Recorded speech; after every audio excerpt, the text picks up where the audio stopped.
So I was reading through like a compilation of Che Guevara's letters recently because I was looking for a source for something, which I didn't find, by the way.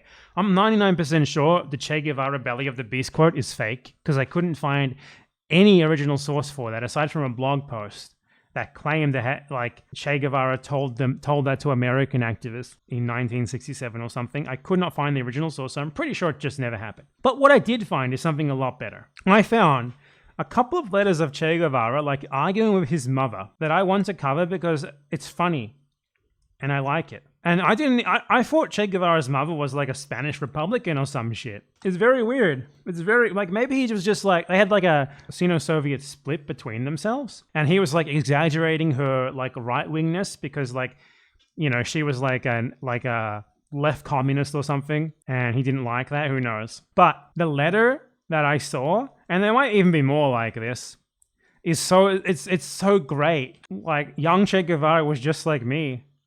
He's just like you and me, dealing with our politically reactionary parents who probably weren't actually politically reactionary, but I choose to pretend they were. So this is a letter from Che Guevara to his mummy. He was in Mexico at the time in 1955. This was, I believe, like 2-ish years before he went to Cuba to start the revolution. Dear mummy, this time it seems my fears have come true and that your despised enemy of so many years has fallen. This is referring to the coup against Peron in Argentina, by right-wing military supported by the USA. Right-wing elements of the military supported by the USA. And the oligarchy there. So she's like, your despised enemy of so many years has fallen. He's clearly like being like, I bet you're fucking happy now, aren't you, huh? They cooed the guy who you hated so much. The president you hated so much. So she must have disliked him for one reason or another. Here the reaction was immediate. All the newspapers in the country and foreign journalists announced with great joy that the terrible dictator had fallen. The North Americans breathed a sigh of relief for the $425 million they will now be able to extract from Argentina. The Bishop of Mexico displayed his satisfaction with the fall of Peron, and all the Catholics and right-wingers I met in this country have not hidden their happiness. My friends and I, on the other hand, are not happy. We are following with natural anguish the fate of the Peronist government and the threats made by the fleet that they would shell Buenos Aires. Peron fell like the people of his ilk do, with neither the posthumous dignity of the Brazilian President Vargas, nor the energetic denunciation of Arbenz of Guatemala, who named those responsible for the aggression against him. So he's even though, like, you know, he didn't want Peron to fall, he's nonetheless throwing in a jab at him there, at how easily he went down, right? Like, he's like, he did not fight until the end. He just fucking... Like, because they basically accepted the offer of exile and left without really too much of a murmur, without really fighting against it. So clearly he didn't have the greatest opinion of Peron, but he nonetheless understood that, you know, the Peron's government was something of a bulwark against imperialism, which is why they wanted to overthrow it so desperately. And then he says, here, progressive people have defined the Argentine process as another triumph of the dollar, the sword, and the cross. I know that you are happy today, breathing the air of freedom. Oh man, he's so sassy. He's just like me. He sounds like someone shitting on like their Trump supporting parents or something. It's awesome. I bet you're fucking happy that the Americans are taking over our country now, aren't you? Fucking right-wing mummy. Hate you. You're such an idiot. And then after that, he basically like goes on to blame her if he dies, if he gets killed. Perhaps a bullet, one of those so common in the Caribbean, will put an end to my existence. This is not a brag, nor is it a concrete possibility, just that a lot of bullets are flying around in these parts. He's like, I bet you're happy that Peron got overthrown, aren't you, huh? By the military. I bet you think that's great.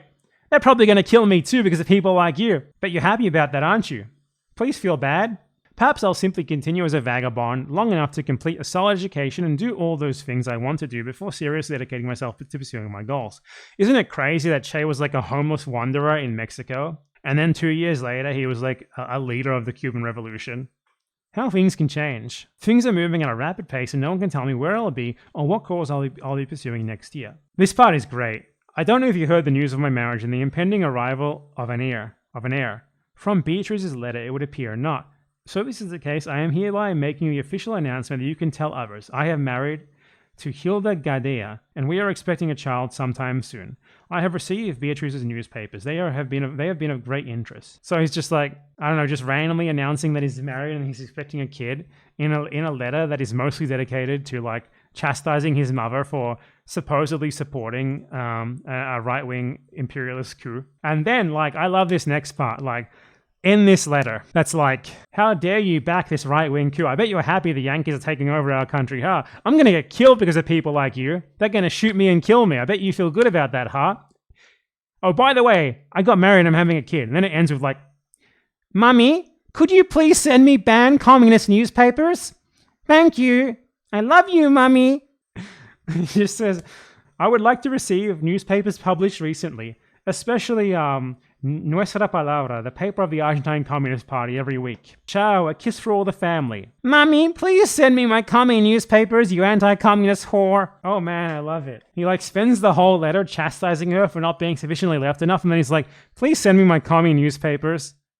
I wonder if they were banned at the time. I believe they were. Let me check. Well, it doesn't have a Wikipedia article, so I'm not exactly sure. But I know that they banned like a bunch of Peronist and communist stuff immediately following the fall of Peron, so it's very likely that I would say it was banned at the time that he was asking for it.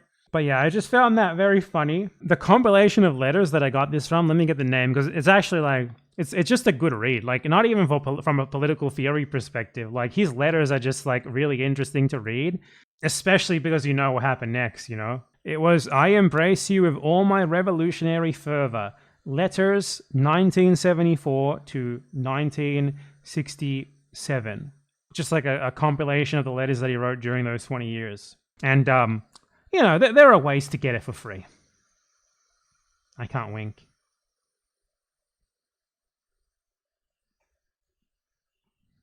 Only if I put my mind to it can I do so. But yeah, he's just like me for real.